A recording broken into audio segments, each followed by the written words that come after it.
नमस्कार दोस्तों, मैं हूं आपका फाइनेंशियल दोस्तों आज के अपने इस वीडियो में बात करेंगे मोतीलाल ओसवाल द्वारा अपना एक नया एनएफओ लॉन्च किया जा रहा है जो कि Motilal Oswal large cap fund के नाम से जाना जाएगा।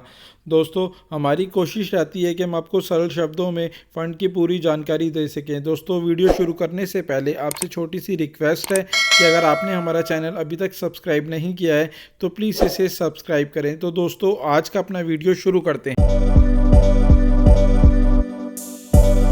मोतीलाल ओसवाल द्वारा अपना नया एनएफओ लॉन्च किया जा रहा है जो कि Motilal Oswal large cap fund के नाम से जाना जाएगा। इस एनएफओ के अंदर आप 17 जनवरी 2024 से लेकर 31 जनवरी 2024 के बीच में निवेश कर सकते हैं। वहीं जब ये फ़ंड दोबारा से रीओपन होगा आप उस बीच भी निवेश कर सकते हैं यदि आप एनएफओ के टाइम पीरियड के बीच में निवेश नहीं कर पाते हैं तो। अब बात करते हैं स्कीम डिटेल के बारे में। इस फंड के अंदर आपका जो निवेश किया जाएगा वह लार्ज कैप कैटेगरी की कंपनियों में किया जाएगा। पहले जानते हैं कि लार्ज कैप कैटेगरी में कौन सी कंपनियां आती हैं। मार्केट कैपिटलाइजेशन के अकॉर्डिंग 1 नंबर से लेकर 100 नंबर तक की कंपनियों को लार्ज कैप के अंदर काउंट किया जाता है। वहीं 101 से लेकर 150 नंबर तक की कंपनियों को मिड कैप के अंदर काउंट किया जाता है। वहीं 251 नंबर से ऊपर की कंपनियों को स्मॉल कैप के अंदर काउंट किया जाता है।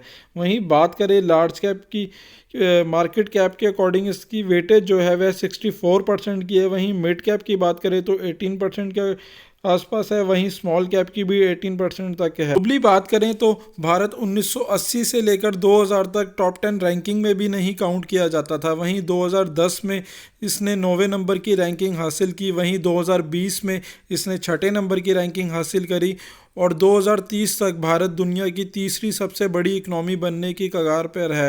हो सकता है वह ये अचीवमेंट 2030 से पहले ही हासिल कर ले। वहीं बात करें दुनिया की टॉप 100 लार्ज कैप कंपनी की तो इस कैटेगरी के अंदर भारत की केवल 3 कंपनियां ही आती हैं। पहली है रिलायंस इंडस्ट्री, दूसरा टाटा कंसल्टेंसी, वहीं तीसरे नंबर पर एचडीएफसी बैंक है जो कि दुनिया की टॉप 100 कंपनी के अंदर लार्ज कैप कैटेगरी के अंदर आती हैं। वहीं बात करें चाइना की तो चाइना की 8 कंपनियां आती हैं और यूएसए की 67 कंपनियां आती हैं। वहीं फ्रांस की 5 कंपनियां आती हैं। तो आप देख सकते हैं कि इस सेक्टर के अंदर जैसे से हमारी इकनॉमी ग्रो करेगी तो और भी कंपनियों के शामिल होने की पूरी संभावना है। बात करें स्कीम डिटेल की तो Motilal Oswal large cap fund एक ओपन एंडेड इक्विटी फंड है, यानी इस फंड के अंदर आप कभी भी इन्वेस्टमेंट कर सकते हैं और कभी भी विड्रॉ कर सकते हैं। वहीं बात करें इस फंड के बेंचमार्क की तो इस फंड का benchmark Nifty 100 total return index का रहने वाला है। वहीं बात करें इस फंड पर लगने वाले एग्जिट लोड की तो यदि आप अपने पैसे को 15 दिन से पहले विड्रॉ करेंगे तो उस पर 1% का एग्जिट लोड लगेगा। वहीं 15 दिन के बाद विड्रॉ करते हैं तो उस पर किसी प्रकार का कोई एग्जिट लोड नहीं है। वहीं इन्वेस्टमेंट आप इसमें रेगुलर और डायरेक्ट दोनों ही ऑप्शन के थ्रू इन्वेस्टमेंट कर सकते हैं। डिविडेंड और ग्रोथ दोनों ही ऑप्शन अवेलेबल है। वहीं बात करें इस फंड के अंदर इन्वेस्टमेंट की तो आप सिर्फ 500 रुपये से निवेश की शुरुआत कर सकते हैं। अगर आपके पोर्टफोलियो में कोई भी लार्ज कैप कैटेगरी का फंड नहीं है तो कम से कम इस कैटेगरी के अंदर आपके पास एक फ़ंड तो होना ज़रूर चाहिए, क्योंकि इसके अंदर काफ़ी स्कोप है और ये आपके पोर्टफोलियो को स्टेबिलिटी भी देता है।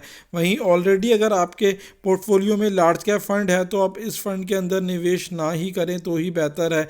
अगर आपका फ़ंड ऑलरेडी अपनी कैटेगरी में अच्छा परफॉर्मेंस दे रहा है तो आप उसमें भी बने रह सकते हैं। दोस्तों, आशा करता हूँ मेरे द्वारा दी गई जानकारी आपके लिए उपयोगी सिद्ध होगी और यदि आप इस फंड के अंदर निवेश की सोच रहे हैं तो निवेश से पहले एक बार अपने फाइनेंशियल एडवाइज़र से सलाह ज़रूर ले लें। इसी के साथ अब मैं आपसे विदा लेता हूँ। धन्यवाद दोस्तों।